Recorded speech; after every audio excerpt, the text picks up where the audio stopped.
Hey everyone, I hope you're well. We've got a small update today and a pirate skin, a literal pirate skin. Very excited about this. But let's talk about what's coming in the update today. It is just sort of a patch fix and their response to the feedback about durability changes. A lot of people have been very frustrated about the durability changes, and the developers have said this. Thank you for your constructive feedback following Riventide's release. We're already exploring balancing adjustments to improve upon the changes introduced with Riventides.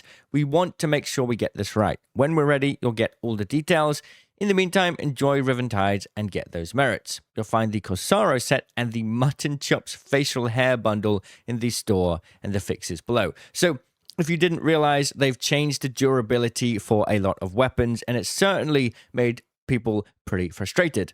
Now, a legend in Reddit called A Lot Like Dead went and tested the durability changes compared to the old numbers. So if you're curious about what this actually means in terms of pure performance, you can take a closer look. Obviously, the biggest changes are the common weapons, with the Pharaoh Hairpin, Rattle, Rachetta, and Stitcher breaking roughly 160% quicker. The Anvil in El Toro around 140% quicker. The blue weapons about 130% faster. And the Osprey, weirdly enough, got a massive buff, which is probably a bug. I'm going to have to test this myself to see if this is really true. According to this test, the Osprey is about almost twice as durable now, which is very, very weird. You can see the buff there for all of the epic weapons and also the legendary weapons, which is quite interesting. Now, there has been a TLDR in this post. Now, bear in mind, this is sort of an individual testing. It might not be absolutely perfect, but it gives us a rough estimate that common and uncommon and rare weapons are losing more durability on shots, with the uncommon and commons having the biggest sort of impact. The epic weapons and legendary weapons, which is, a lot of people didn't realize this. They've been buffed, right? The durability has been buffed there. I saw some comments on my post getting mad that the Bettina durability is worse now. But no, it's actually a lot better. And a lot of people got a little bit confused there. But yes, the rare and uncommon weapons are losing more durability, perhaps a little bit more than they should do. Now we could take a little look through the actual patch notes here then. There's basically some fixes. Fixed turbine attacks not being visible from far away. Players can now drop their caribou and fight off ticks when they attack. That's good. That got us killed. Adjusted visibility on proximity mines deployed from the turbine. Improved the quality of turbine landing behavior to mitigate instances of poor landing zone selection, such as treetops. There's some audio fixes as well. Cosmetics, the Rachetta outfit's colors are more accurate now, and the howdy emote is available while sprinting. That's cool.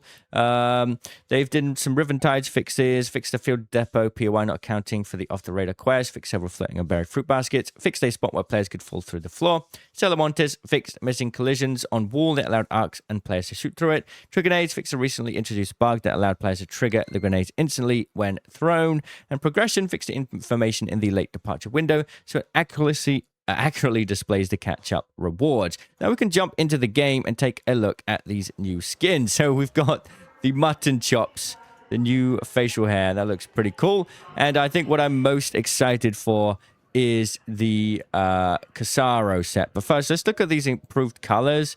Apparently, they made it more match the actual image. Yeah, it definitely looks a lot brighter now. That's for sure. Oh, yes. He looks absolutely stunning.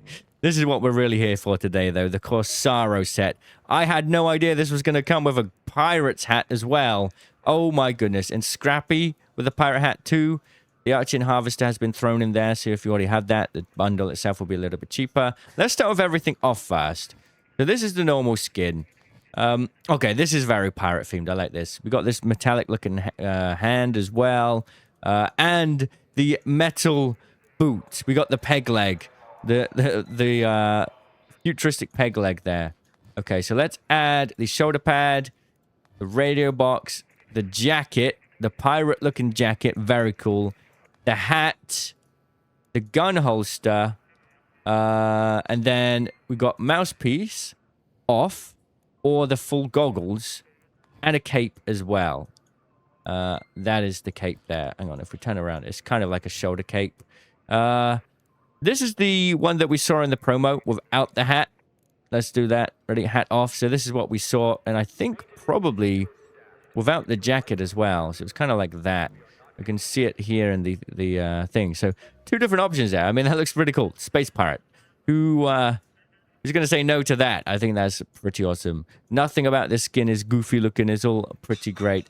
Big fan of it myself. Now, I've got a bit of a call for help for this next part of the video. We're trying to solve the mystery of the hotel room 404. If you have ever seen a hotel room key 404, do let me know. I've managed to get help from all of my community to gather all of the hotel keys. There are 9 in total. There's the 102, the 107, the 205, the 113, the 208, and the 311. We've looted all of them. We've tried many different things to try and get the hotel room 404 to open, but we just can't figure it out. It might just be a simple joke, you know, like the HTTP error, 404 not found. Maybe there isn't a 404 key, but there's an entire 2-story room behind it. So if you know anything about hotel room 404, I would definitely like to hear your experience. In fact, after my stream yesterday, I'm starting to see some more posts about it online. And somebody even made a comment here. Has anyone ever found it? Made it into hotel room 404? Rumors that it's a prank. 404 equals not found. And then someone says, I've not seen any proof this key exists. I'm going to quit my job and leave my family so I can focus on this. That's really interesting. Someone says, I want 404 to have no key. That would be fantastic. And then... yeah, a bunch of things. Just watch someone with a gaming mouse and try to snap hook into the room 404 and burn to death. Yeah, so that's the kind of weird stuff about it, is that we try to get in the room, and it still acts like a key room. If you try and glitch into it, you will get set on fire like a normal key room. But the key doesn't seem to exist. It might just be a bit of a joke by the developers. And I'm certainly leaning towards that way. But like I say, if you have any feedback about this or any information yourself, do let me know. I'd love to get to the bottom of this one. Now, if you're struggling to find ships for the Avian Alarm project or the Miniature Voyages merit reward system, I've got a couple tips for you. Whilst you'd think to go on Riven Tides, honestly, there's a better way to do it.